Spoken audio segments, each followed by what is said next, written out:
Hello everyone, Seth Chandler at World Headquarters of WitterCoin in San Francisco. We are very, very honored to have Doug Winter of Douglas Winter Numismatics, the premier authority on all U.S. gold coins. How many books have you written? 13 books on gold coins? Oh, including books with multiple editions. Probably. Yeah, that is really impressive. And we're very excited that we are having the Doug Winter edition of WitterBrick that's coming out this December 26th. So I invited Doug up to our shop. He flew up this morning, and we're going to have fun. We're going to talk about the Doug Winter edition of WitterBrick and just talk about gold coins and collecting gold coins in general. So welcome, Doug. Thanks for being here. Yeah, awesome. All right. So, we were just talking about it when we were viewing some of the coins. A big shout out to CACG for getting these coins to us ASAP. We were talking about when the idea first launched. Like, you and I were talking about doing a Doug WitterBrick even before there was a WitterBrick, and I feel like that was 2 years ago. I think so. Probably this summer will probably be the third anniversary of the conversation. Yeah, it's crazy. So, do you remember, like, when I said, "Hey, Doug, I got this idea," I threw it at you. What was your first impression? You were insane. Yeah, right? Yeah. Why was I so insane? Why? Because it just didn't fit the standard model of selling coins. And once I saw it take off in sports cards, yes, then all of a sudden I was like, okay, he's onto something. Yeah, and yeah, exactly. It's now become such a standard way of selling sports cards that it's, I think, very applicable to coins. Yeah, yeah. So what Doug is explaining a little bit more, if you're a coin collector that's looking to buy a specific coin, a WitterBrick is clearly not for you. But if you're a collector, or you're into coins, or you're newer to coins, you want to get exposure to a specific theme, like pre-1933 gold coins, and want to have a shot at getting a $50,000 gold coin, a $10,000 coin, very, very similar to card break, and this is an idea that you should entertain.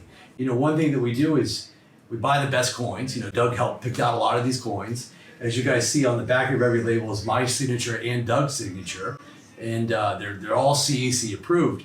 But kind of fast, can I tell the cameras to fast forward? Because I want to start talking coins. It's way more exciting talking about coins. So right away, what was your favorite coin out of this, you think?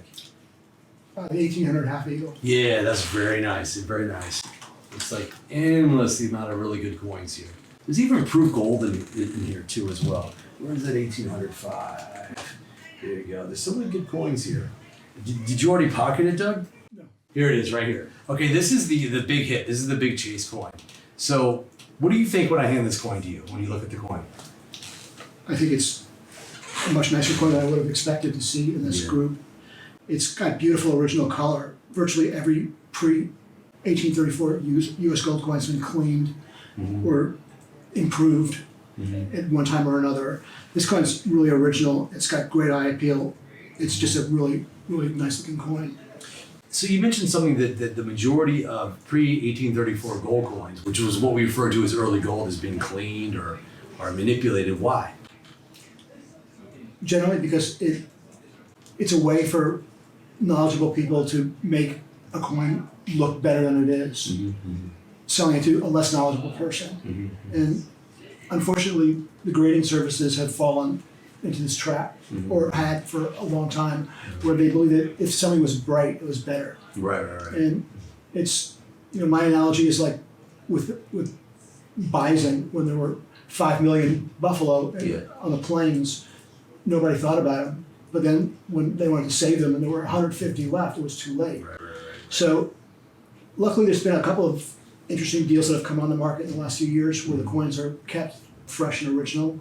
But it's very unusual to find a coin that's 250 years old or 225 years old that's so original. Because there's just too many generations of collectors and dealers have had time to do something to the coin. It is shocking how something like this survives, especially with gold being such a soft metal, Yeah, I mean, that coin probably was put away could have been in somebody's drawer, or it was, I'm guessing from the color, it was probably stored in a manila envelope, an old school manila envelope. And that puts the really nice reddish color on coins because it's got a lot of sulfur in the paper.